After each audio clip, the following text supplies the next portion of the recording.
Namangha at nagtaka mga netizens sa nakitang pulang kalangitan sa Bicol. Ang ilan sinabing delubi raw ang hatid nito. Pero ano ba talaga ang totoo? Alamin sa frontline report ni Gio Robles.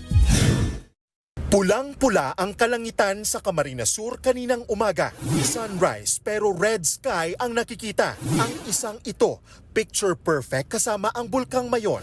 Nagkalat din online ang red sunrise mula sa mga residente sa Bicol. Ang mga netizen namangha at nagtaka. Paano yan nangyari? Tingin ng ilang netizens, masamang pangitain ito. Babala raw ito ng parating na bagyong Pipito. Pero paglilinaw ng Pag-asa, walang kinalaman ang bagyong Pipito sa red sunrise sa Kabikulan. Ang pulang kalangitan daw ang sanhi ng paggalaw ng high pressure area Pasilangan. Kapag may high pressure area, ibig sabihin maganda ang panahon. Malayo ito sa pinangangambahang may dilubyong hatid ang red sunrise. Masyado po mataas ang pressure pa po sa ating kalangitan po sa ngayon, kaya nagkakaroon po tayo ng diffraction. Kaya rin po ang nakikita ng ating mga kababayan na lang.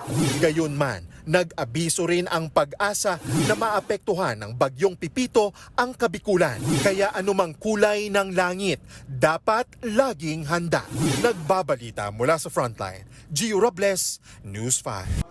Mga kapatid, Ed Lingaw po, maging maalam at may pakialam sa mga napapanahong balita sa ating bansa. Para sa mas malalimang pagtalakay at paghimay sa mga issue at headlines, tumutok lamang at pag-subscribe sa social media pages ng News 5.